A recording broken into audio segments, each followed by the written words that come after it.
오늘은 본문 말씀으로 빌립의 순종이라는 제목으로 하나님 말씀 전하도록 하겠습니다. 천국에서 있었던 일입니다. 예수님의 제자 베드로가 천국에서 천국 문을 지키고 앉아 있었습니다. 베드로는 이제 천국으로 들어오는 사람들의 신분을 체크하는 그 문지기 역할을 하는 사람이었습니다. 그런데 베드로가 점심시간이 되어서 자리를 비운 사이에 예수님께서 대신 문을 지키고 있었습니다. 그때 저 멀리서 허리가 구부정한 한 노인이 천국 문을 향하여서 걸어오는 것을 보게 되었습니다. 그리고 예수님은 그 노인이 누구인지를 한눈에 알아봤습니다. 그리고 그 노인이 예수님 앞에 왔을 때 예수님께서 그 노인에게 물었습니다. 당신의 이름은 요셉이죠? 그걸 어떻게 아십니까? 당신에게는 아들이 하나 있죠? 예, 그렇습니다. 당신의 아들의 손과 발에는 못자국이 있죠? 예, 그렇습니다. 근데 그걸 어떻게 아세요? 접니다, 아버지. 아들입니다. 그 노인이 뭐라고 한 줄 아십니까? 피노키오? 그 정도 터지면 안 됩니다. 이게 지금 기독교 유머인데 지금 그 정도 웃어가지고 되겠습니까? 지금 빵 터져야 되는데 이제 제 대본하고 다릅니다. 이제 빵 터지셔야 됩니다. 빵 터지면 이제 제가 여러분 이렇게 우리 믿음 생활하는 거는 기쁘고 즐거운 일입니다. 이렇게 이야기해야 되는데 비웃듯이 그렇게 하시면 하지만 빵 터졌다 치고 여러분 교회 생활은 이렇게 재밌고 즐겁습니다. 여러분이 하나님과 함께하는 하루하루, 하나님을 알아가는 하루하루, 하나님과 동행하는 하루하루, 그리고 지금 이렇게 예배하는 그 여러분 기쁘고 즐거우시죠? 내가 만일 인생을 다시 산다면이라는 책이 있습니다. 이 책에 정신분석 전문의 김혜남 씨가 쓴 책입니다. 이 책에 보면 지금껏 살면서 가장 후회하는 일이라는 소제목의 글이 있습니다. 이 글에 보면 이분이 자신의 삶에서 가장 후회하는 일을 하나 적어놨습니다.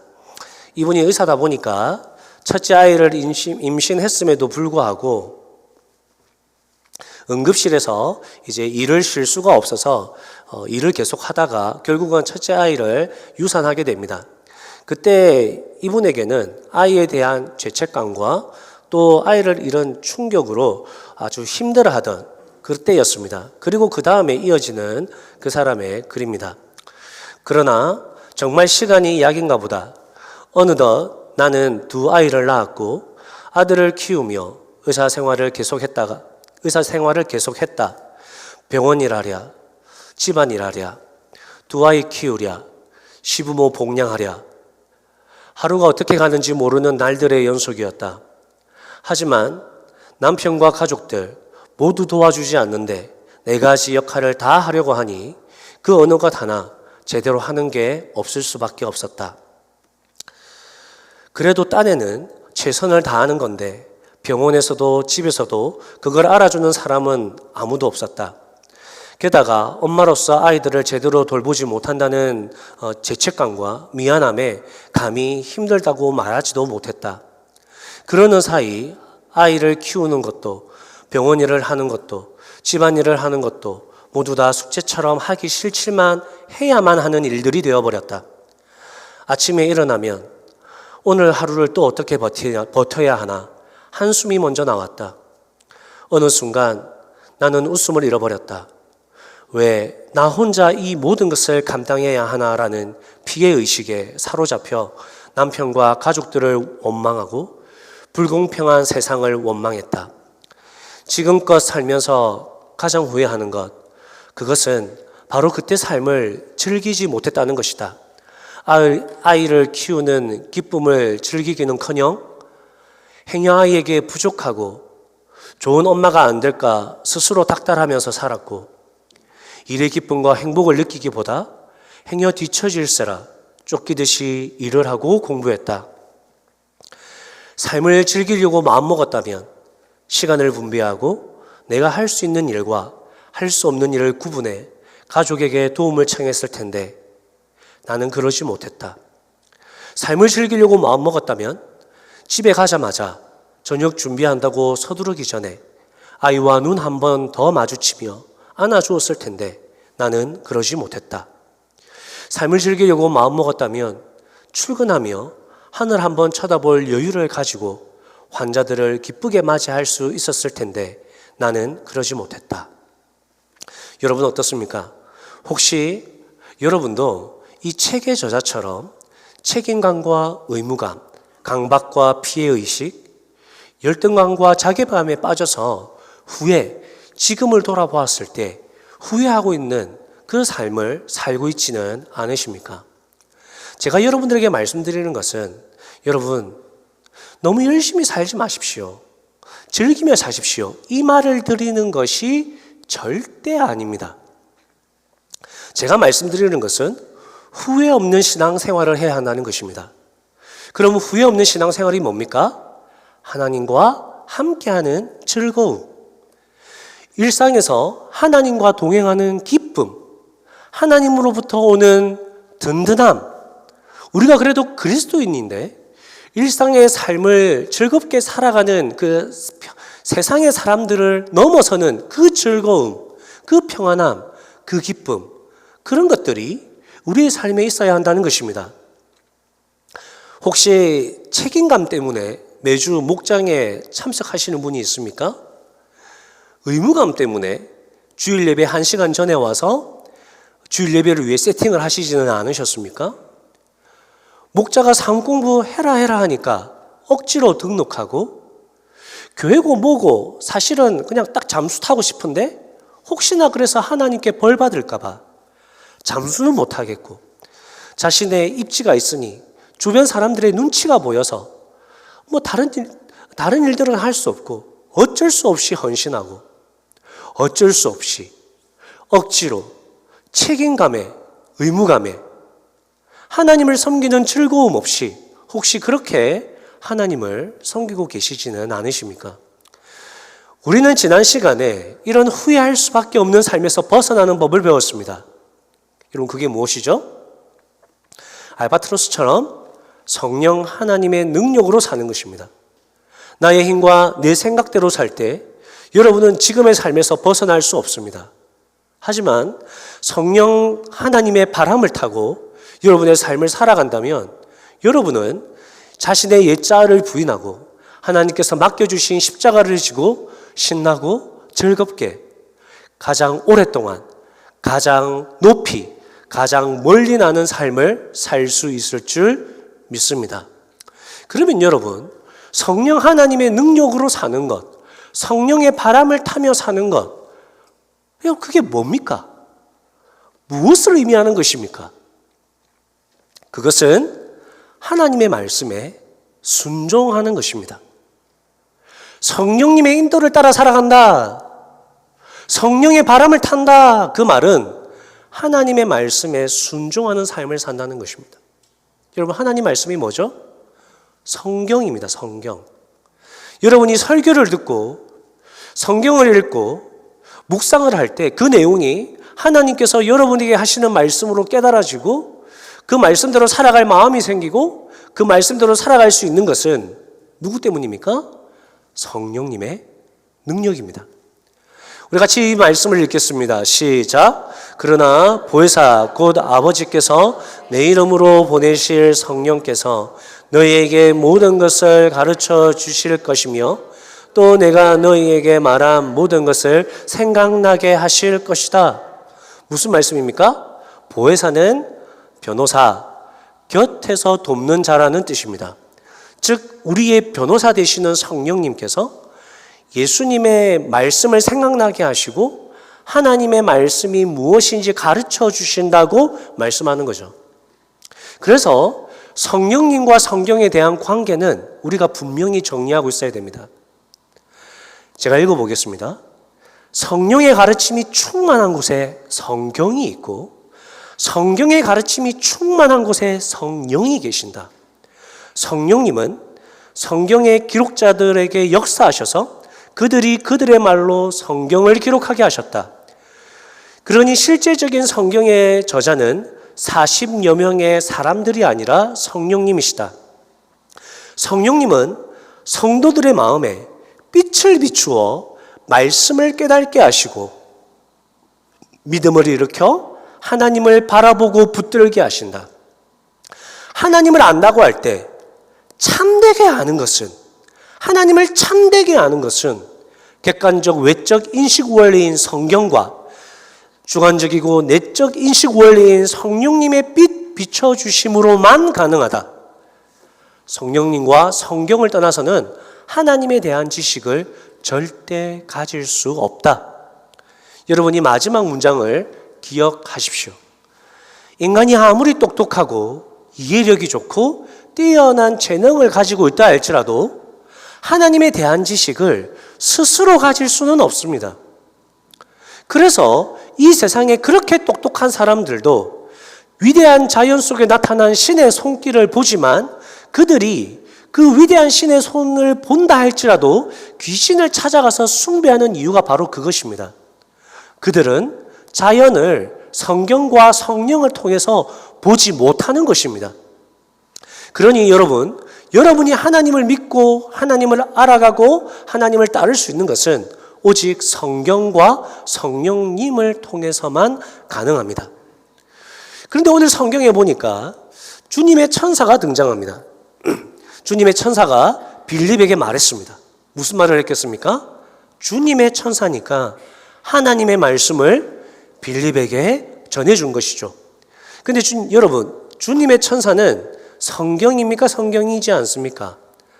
성경이 아니죠. 성경책은 아닙니다. 영적인 존재입니다. 그런데 그가 하나님의 말씀을 빌립에게 전해주었습니다. 그리고 29절에 보면 성령님께서 빌립에게 말씀하셨습니다. 이 말씀은 성령님께서 성경을 통하지 않고 직접적으로 빌립에게 말씀하셨다라는 것이죠. 왜 이런 일들이 일어납니까? 왜 성경을 통하지 않고 하나님의 말씀이 빌립에게 전해집니까? 그때는 성경이 완성되지 않았기 때문입니다. 너무나 당연한 말씀이지만 사도행전 8장 당시의 구약 성경은 존재했었습니다. 하지만 신약 성경은 없었습니다. 신약 성경은 AD 90년경에 완성됐습니다. 즉 사도행전 8장의 시대는 성경이 쓰여지고 있는 시대였습니다. 그러니까 하나님께서 하나님의 말씀을 천사와 성령님을 통해 직접 전해주신 것이죠. 간혹 지금도 하나님의 말씀을 직접 받았다는 분들이 있습니다. 그러면서 하나님이 나한테 이렇게 말씀했는데 이렇게 해야 돼, 저렇게 해야 돼, 그렇게 말하는 목회자나 교회 지도자들이 있는데 절대 그런 사람들을 따라서는 안 됩니다. 거의 사이비나 이단일 가능성이 큽니다. 우리는 성경이 완성된 시대를 살아갑니다. 물론 하나님께서는 지금도 꿈과 또 친구들과 또 환상을 통해서 말씀하실 수도 있죠. 하지만 그거는 참고 자료일 뿐이고 극히 개인적인 것이어서 공적으로 여러분 이렇게 해야 됩니다. 하나님이 내게 말씀했습니다. 라고 말할 수가 없는 겁니다. 그렇게 말해서는 안 되는 것입니다. 왜냐하면 우리에게 성경이 있기 때문이죠. 그리고 우리가 꿈과 환상을 봤다고 할지라도 그 모든 것은 하나님의 말씀을 통해서 그것이 하나님의 뜻인지 아닌지를 분별해야 됩니다. 어차피 하나님의 말씀으로 분별해야 되기 때문에 그런 환상과 꿈을 우리가 고민할 필요가 있습니까? 없습니까? 없습니다. 여러분이 세상 사람들이 말하는 그런 불행이 찾아오는 꿈을 꾸고 난 이후에 이 불행이 뭘까? 이 불행이 언제 찾아올까?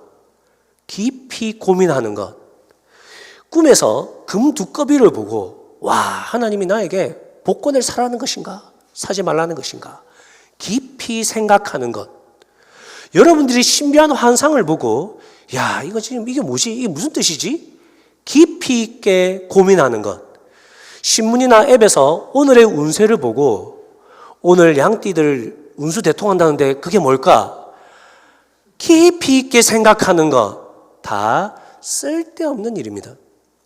만약 여러분들 중에 그런 분들이 있다면 여러분 꿈과 환상과 운세 같은 것들은 그게 뭘까? 깊이 생각하면서 하나님의 말씀을 읽고 난 이후에 이 말씀이 하나님이 나에게 주시는 이유가 뭘까? 깊이 고민하지 않는 여러분 자신을 회개하셔야 됩니다. 여러분, 성경 말씀만이 진정한 하나님의 말씀입니다. 자, 그러니 빌립이 성령님께 순종하고 천사의 말에 순종한 것은 결국 누구에게 순종한 것입니까? 하나님의 말씀에 순종한 것입니다. 그 시대에 하나님의 말씀에 순종한 것입니다.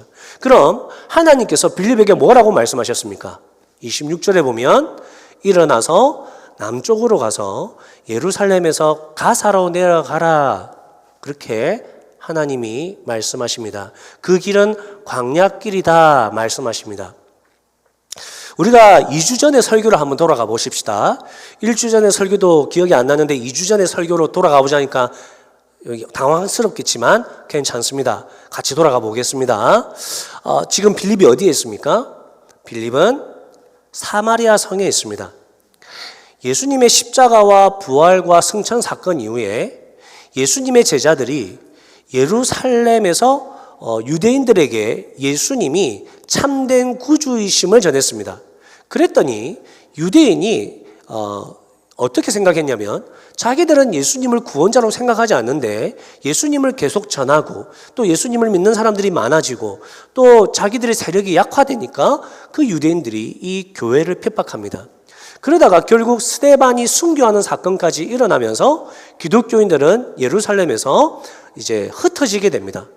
떠나게 됩니다. 그때 빌립은 사마리아라는 지역으로 오게 되죠. 빌립이 사마리아에 와서 예수님을 전했을 때 어떤 일이 일어납니까? 그 지역에 부흥이 일어납니다. 사람들이 예수님을 믿고 변화받고 새 사람이 되었습니다. 폭력적이었던 남편이 아내에게 용서를 구하는 일이 일어났고 틀어졌던 부모와 자녀의 관계가 회복되는 일이 일어나고 삶의 이유가 없었던 사람들이 삶의 이유를 찾고 행복을 몰랐던 사람들이 참된 행복을 알게 되었습니다. 그뿐만 아니라 귀신의 지배를 받던 사람들이 귀신에게서 자유를 얻게 되고 태어날 때부터 걷지 못하고 뛰지 못하고 보지 못했던 사람들이 보게 되고 걷게 되고 뛰는 일들이 생겼습니다. 결국 사탄의 지배하에 있던 사람들과 그 사회가 하나님의 지배 아래 들어가는 일들이 일어나게 된 거죠. 그걸 부흥이다. 그걸 기적이다.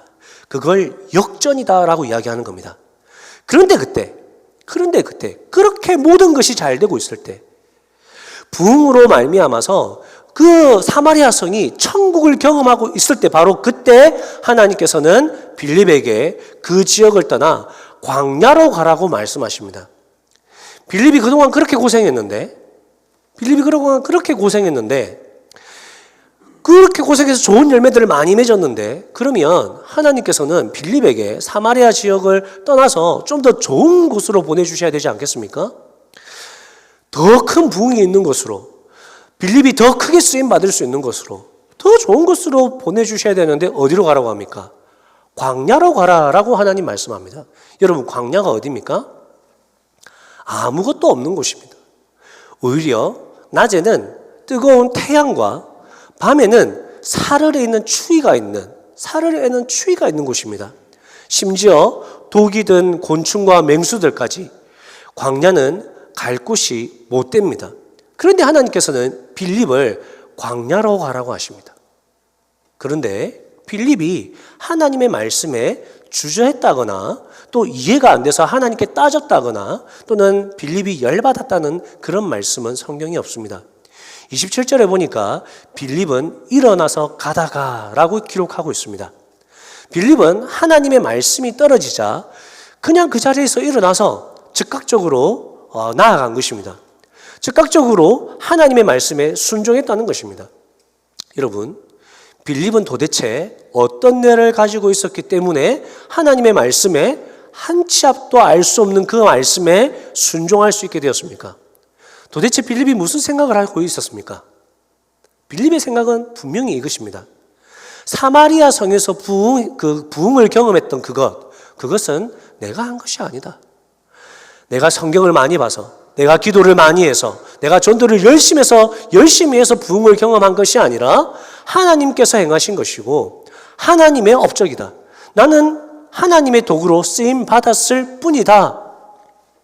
즉 빌립이 하나님의 말씀에 순종할 수 있었던 것은 하나님이 누구신지, 또 하나님 앞에서 자기가 누구인지를 분명히 아는 사람이었습니다. 여러분, 하나님이 누구십니까? 하나님은 온 세상을 창조하신 창조주입니다. 여러분, 하나님이 누구십니까? 이 세상을 통치하시는 진정한 통치자이십니다. 여러분, 하나님이 누구십니까?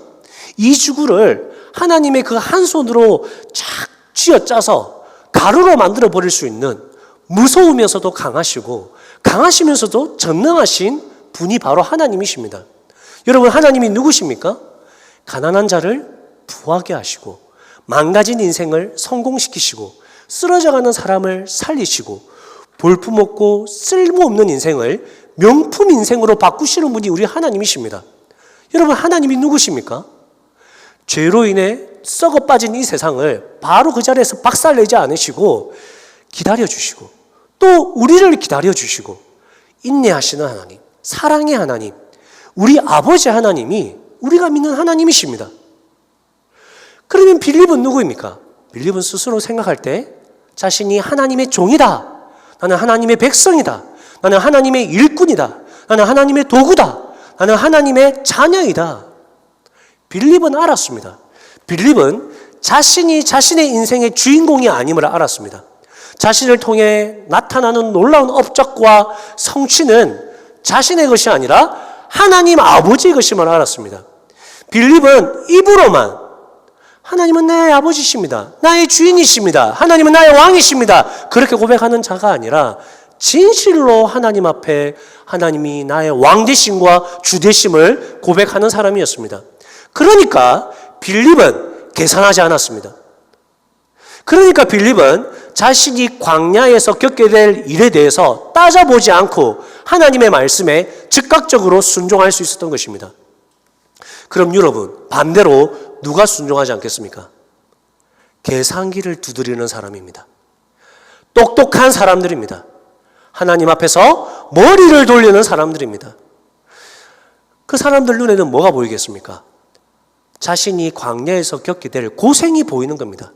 자신이 그동안 쌓아 올린 업적이 보이는 겁니다. 그들은 말로는 하나님께서 이루신 업적이다라고 고백할지 모르겠지만 실제로는 그렇게 생각하지 않는 거죠. 그들에게 있어서 그 업적은 모두 다 그들의 것입니다. 그들에게 있어서 광야의 고통은 축복이 아니라 저주인 거죠. 그들이 계산기를 두드렸을 때 답이 나오지 않으니까 하나님의 말씀에 즉각적으로 순종하지 못하는 것입니다. 자기 인생이고 자기 돈이고 자기 시간이니까 11조고 주일 성서고 목장이고 뭐고 하나님께 자신의 것을 드릴 수가 없는 겁니다. 그래서 스스로 계산을 잘한다는 똑똑한 분들은 뭐 해야 됩니까? 회개하셔야 됩니다. 하나님께서 우리에게 주신 똑똑한 머리는 하나님을 계산하라고 주신 것이 아니라 하나님께 영광 돌리라고 주신 것입니다. 제가 이 말씀을 드리면 어떤 분들은 이럴 수 있죠. 그럼 목사님, 우리 보고 생각 없는 그런 사람들처럼 멍청하게 그렇게 살아가란 말입니까? 제가 말씀드리는 게 뭐죠? 모든 것을 다 갖추고 순종하고 난 이후에 그 모든 일들을 다 계산하고 모든 것이 다 준비되고 뒤에 일어날 일들이 무엇일지 다 알고 그렇게 순종하는 순종이 진정한 순종이 아니라는 겁니다. 한 치 앞도 모르는 그 상황을 가는 게 순종이지 한 치 앞도 모르는 상황을 가는 게 아니야. 자, 안전하게 됐을 때 가야지라고 말하는 게 순종이 아니라고요. 하나님, 저 취직시켜 주세요. 그럼 저 찬양팀 할게요. 그럼 저 헌금할게요. 그럼 저 목자할게요. 그럼 저 열심히 살게요. 그건 순종이 아니라 거래입니다. 물론 그런 기도 할 수 있어요. 그 조건부 기도라고 하는데 그 조건부 기도 할 수 있습니다. 근데 그 조건부 기도는 이렇게 하는 거예요. 하나님, 제가 이번에 상황이 안 되고 돈도 없지만 순종하겠습니다. 근데 하나님, 제 마음에 늘 큰 고민이 있습니다. 그것은 저희 아이들의 미래인데 하나님, 저희 아이들의 미래를 책임져 주세요. 제가 하나님 말씀에 순종해서 제가 이 손해를 감수하겠습니다. 그렇게 하는 거예요. 하나님, 한 치 앞도 보이지 않지만 제 삶을 하나님께 드리겠습니다. 하나님, 제가 뭐 드릴까요? 제가 다 하겠습니다. 하나님 원하시는 거 다 하겠습니다. 근데 하나님, 제 인생 역전시켜 주세요. 하나님, 저 이렇게 가난하게, 이 가난에서 주님 벗어나게 해주세요. 하나님 저 이 바닥 인생에서 벗어나게 해주세요. 하나님 저 패배감과 우울감에서 벗어나게 해주세요. 하나님 혹시 제가 하나님께 다 드렸음에도 불구하고 제가 하나님 앞에 순종했음에도 불구하고 제가 이 바닥 인생을 벗어나지 못한다 할지라도 제가 후회하지 않겠습니다. 왜냐하면 이 어차피 버려진 인생 하나님 앞에 드렸기 때문에 더 큰 의미 있는 인생이라고 저는 믿습니다. 그래서 제가 후회하지 않겠습니다. 하지만 제 것을 드리겠습니다. 원하옵기는 하나님 저 이 바닥에서 벗어나게 해주십시오. 그렇게 하는 게 좋고 무기도이긴 합니다. 여러분, 하나님 앞에서는 머리를 돌리면 안 됩니다. 이런 거죠. 예를 들어 형제님, 목자가 이야기하는 거예요. 형제님, 이번에 확신의 삶 한번 해보십시오. 그렇게 하니까 이 형제가 목자님, 됐습니다. 저는 사람들이 좋고 또 목자님이 좋아서 이 목장도 오고 교회도 오는 거지 성경 배우고 싶지 않습니다. 여러분, 이렇게 하는 거는 머리 돌리는 게 아닙니다. 그냥 괜찮은 겁니다. 그래도 괜찮습니다. 근데 목자가 형제님 이번에 한번 산 공부해 보시죠 했을 때 안 하려니까 마음이 찔려. 마음이 찔린다는 건 할 수 있다는 거죠. 하나님을 더 알아가고 하나님께 더 헌신하는 삶을 살아야 할 것 같은데 안 하려니까 마음이 찔리고, 그렇다고 하려고 하니까 한 4시간인데 시간이 너무 아까워. 나 쇼핑도 해야 되고 넷플릭스도 봐야 되고 나는 혼자만의 시간도 참 중요한 사람인데 나는 원래 그런 사람인데 만약 산 공부하면 바빠질 거야. 내 삶에 짜증이 찾아올 거야. 막 그러면서 이제 거절하는 거죠. 그걸 머리 돌린다고 이야기하는 겁니다. 형제님 목자 한번 해보시죠. 안 하려니까 찔려. 예수님 믿긴 하는데 또 더 은혜도 받아서 뭔가를 더 할 수는 있는데 뭐 하려는데 목자를 하기까지는 좀 못하겠어. 또 안 하려니까 또 마음이 찔려. 그렇다고 내가 목자 한다고 뭐 하나님이 나한테 뭐 복을 부어줄 거 막 이렇게 또 느껴지지도 않아. 근데 목자 하려고 보니까 목자 인생 자체가 광야야, 광야. 제가 하는 거 보니까 매주 금요 목장 해야 될 것 같고, 돈 나갈 게 눈에 보이고, 모은 데보다 더 헌신해야 될 것 같고, 나도 내 자신을 못 챙기는데 남들을 더 챙겨야 될 것 같고, 자존심도 내려놔야 할 것 같고, 안 그래도 바쁜데 더 바쁜 삶이 보이고, 할 수는 있는데, 이 갈등이죠. 주저주저 하게 되는 거죠. 하나님께서 거룩한 부담을 주시는데, 주저주저 하는 것, 그런 거를 머리 돌린다라고 이야기하는 겁니다. 때로는 여러분, 하나님 앞에서 계산기 돌리는 습관을 이렇게 남자들처럼 버려야 됩니다. 여러분, 남자들 순종 잘 합니까? 못 합니까? 순종 잘 합니다. 왜요? 별 생각이 없거든요. 남자들은 좀 멍청해가지고 별 생각이 없어요. 여자분들은 남편이나 남자친구에게 뭐만 잘하면 됩니까? 밥 잘 주고, 잠 잘 재워주고, 칭찬 많이 해주고, 그다음부터는 지시하면 됩니다. 그럼 남자들은 뭐 헬렐레 좋아서 합니다. 별 생각이 없거든요. 여성분들은 남자분들이 알아서 잘해주기를 원한다, 이런 분들이 있는데 그건 하나님의 창조 질서를 어긋나게 생각하는 것입니다. 하나님이 그래 안 만들어놨어요. 여러분들이 명령을 해주셔야 돼. 자매님들이 명령을 해주셔야 돼. 여보, 옷은 옷걸이에 걸어주세요. 이러면 남자분들은 그 말을 들으면 실천을 합니다. 그 문제는 뭐예요? 내일도 옷이 널브러져 있는 게 문제지 실천합니다. 그럼 내일도 이야기하는 거예요. 여보, 옷은 옷걸이에 걸어주세요. 이렇게 말씀만 하시면 됩니다. 입이 아프다고 이렇게 포기하시면 안 됩니다. 저건 내가 없나? 저거는 애인가? 저거는 냄새, 저거는 냄새 저거. 지저분해. 낙심하시면 안 됩니다. 그냥 명령만 하시면 됩니다. 당장 향수 뿌리세요. 당장 면도하세요. 왜? 별 생각이 없거든요. 남자들은 좀 그렇습니다. 근데 이제 감사해서야지. 그렇게 여러분의 말을 듣고 순종하는 게 어딥니까? 그죠? 우리가 환상에 빠져요. 남자분들에 대한 환상. 지금 다 자매님들 앉아있어서 제가 이야기하는 겁니다. 그 남자분들의 환상을 버리십시오, 여러분. 하나님의 창조 질서는 여러분들이 이렇게 잘 키우셔야 됩니다. 그래서 여러분 말 잘 듣는 사람을 이렇게 데리고 살면 되십니다. 하나님께서, 그러니까 우리에게 주시는 말씀은 이것입니다. 자기 생각이 많고 스스로 똑똑해서 계산기 두드리면 그건 결국 하나님 앞에서 순종하는 삶을 살 수 없다는 것입니다. 순종할 수 없으면 어떻게 됩니까? 후회하는 신앙생활을 할 수밖에 없는 거죠. 순종하지 않는다는 것은 하나님이 주시는 기쁨을 누리면서 그리스도인으로서 살아갈 수 없다는 것입니다. 알바트로스가 될 수 없다는 거예요. 왜냐하면 하나님 말씀에 순종하지 않는 사람은 성령의 인도를 따라 살지 않는 사람이고, 성령의 인도함을 받지 않으면 성령의 능력이 그 삶에 나타나지 않고, 그러면은 하나님의 영광, 하나님이 주시는 기쁨, 하나님의 기적, 하나님의 채우심, 하나님의 축복, 하나님의 평강, 그런 것들은 경험할 수 없기 때문입니다. 그런데 빌립을 보십시오. 빌립은 그가 순종했더니 어떤 일이 일어납니까? 하나님께서 사람을 만나게 하십니다. 그 사람은 에티오피아 사람인데, 여기서 말하는 에티오피아는 지금의 수단입니다. 수단. 이집트 밑에 있는 나라입니다. 그 사람은 에티오피아 여왕 간다게의 고관으로 그 여왕의 모든 재정을 관리하는 내시다라고 이야기하죠. 이제 그 에티오피아 왕, 그 당시에 여왕 말고 에티오피아 왕은 뭐 그 당시에 다른 나라들도 마찬가지지만 왕은 신입니다. 태양의 아들로 숭배의 대상이죠. 그러니까 이 신이 세상사를 돌볼 수 있습니까? 이 더러운 세상사를 돌볼 수 없죠. 숭배를 받기만 하시는 거죠. 왕이니까. 그러니까 이제 왕의 어머니가 이 세상사를 돌보는 겁니다. 실제적인 세상 업무를 이 여왕이 하는 거죠. 그리고 그 여왕을 간다게라고 그냥 그렇게 불렀습니다.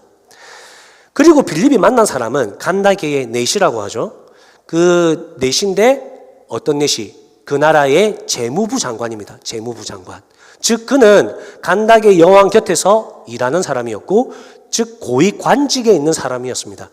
빌립이 그 사람 곁에 가보니까, 하나님 말씀에 순종해서 그 사람 곁에 가보니까 그가 뭐하고 있습니까? 성경을 읽고 있었습니다. 그리고 그 성경이 마침 하필 이 본문이었습니다. 함께 읽겠습니다. 시작. 그는 굴욕을 당하고 고문을 당하였으나 아무 말도 하지 않았다.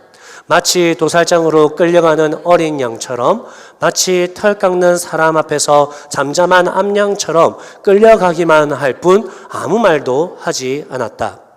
그가 체포되어 그 세대 사람들 가운데서 어느 누가 그가 사람 사는 땅에서 내 백성의 허물 때문이라고 생각하였느냐? 여러분, 이 이사야 말씀을 읽고 있었는데, 그 에티오피아의 내시가 이제 빌립을 만나서 이걸 물어본 거예요. 이게 무슨 뜻입니까, 이게? 이 말씀에서 나오는 이 고통받는 그는 누구입니까? 라고 물어보는 거죠. 여러분, 누구입니까? 예수님이죠, 예수님. 빌립이 내시에게 알려줍니다. 예수님입니다, 예수님. 이분이 바로 당신이 믿어야 할 예수님입니다.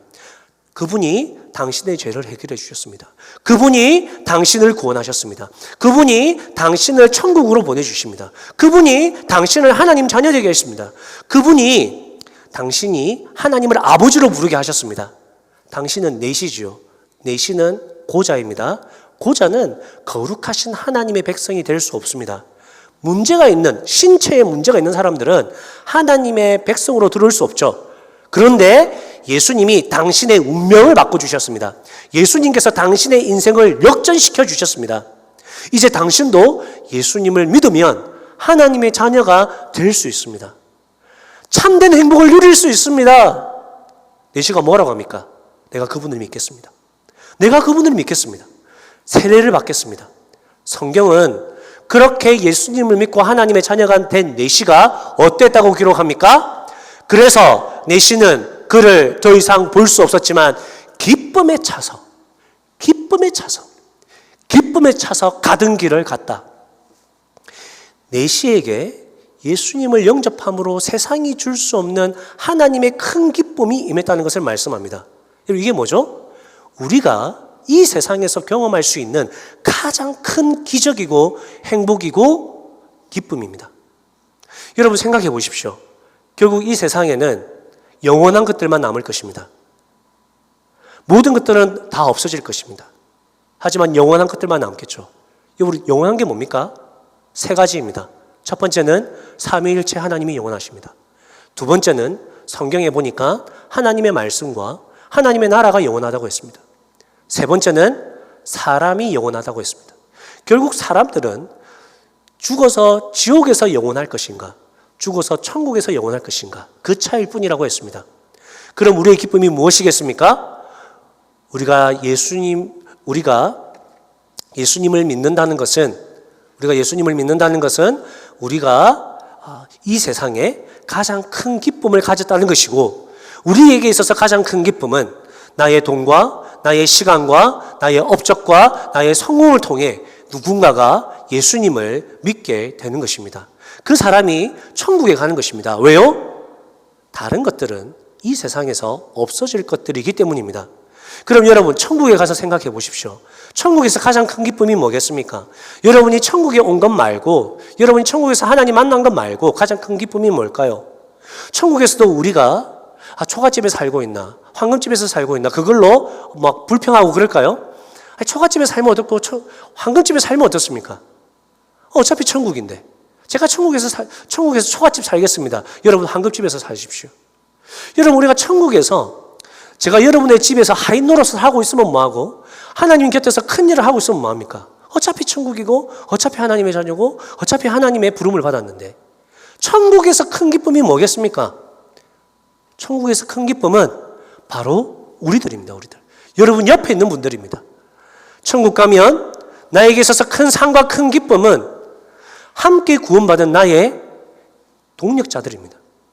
내가 VIP라고 하면서, 나를 VIP라고 하면서 예수님 믿게 하려고 온 힘을 다해서 나를 섬겼던 너, 내가 방황할 때 나를 대신해서 나를 위해 기도해 주면서 같이 천국 가자고 해준 너, 내가 예수쟁이라고 놀렸음에도 불구하고 끝까지 나를 위해서 기도해 주고 전도해 준 너, 이 세상 사는 것이 힘들 때마다 목장에 가서 그래도 나누고, 또 서로 기도해 주고, 서로 필요한 것들을 채워주고, 가족들마저도 나를 믿지 않을 때 끝까지 나를 믿어준 그 목원들, 우리 교인들, 그렇게 천국에서 여러분들이 우리 각자의 상이고 큰 기쁨이 되는 것입니다.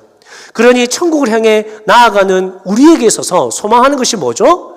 우리 VIP, 또 우리 성도님들, 함께 이 땅에서 예수님 잘 믿고 하나님 나라 세우는데 그 일들을 감당하고, 그리고 천국 가서 같이 함께 그 기쁨을 누리는 것, 그것이 우리가 기대하고 소망하는 것 아니겠습니까? 그래서 전도하려고 하다 보니까 밴쿠버에 살아야겠고, 밴쿠버에 살다 보니까 영주권이 필요한 거고, 영주권이 필요하다 보니까 또 돈이 필요하고, 돈이 또 하나님이 필요하다 보니까 또 집이 필요하고, 그 필요한 것들을 우리가 하나님 나라를 위해서 구하다 보니까, 하나님께서 구하다 보니까 하나님께서 채워주시는 것을 경험하는 것이고, 여러분, 예수님을 믿고 구원받은 내시도 큰 기쁨을 누렸지만 장담하건대 빌립도 큰 기쁨이 넘쳤음이 분명합니다. 그죠? 비록 자신이 그 좋은 자리에 있었지만, 사마리아 성의 그 부흥의 현장에 있었지만, 광야의 그 현장으로 떠나야 했던 것도, 그리고 우연히 그 내시를 만나는 것도, 우연히 그 내시가 성경 본문을 읽은 것도, 우연히 자기가 그 사람에게 복음을 전하는 것도, 그리고 그 사람이 구원받고 또 예수님을 영접하는 것을 보면서 큰 기쁨을 누리는 것을 보면서 빌립의 마음에 큰 기쁨이 넘쳤음이 분명합니다. 빌립의 삶에는 그 모든 것들, 광야로 간 거, 우연한 만남, 우연한 성경 본문, 우연하게 복음 제시한 거, 그 모든 것들이 빌립에게는 정말 은혜이고 기쁨이고 축복이었던 것이죠. 여러분, 이 기쁨과 이 축복과 이 은혜가 여러분의 삶에도 충만하기를 소원합니다.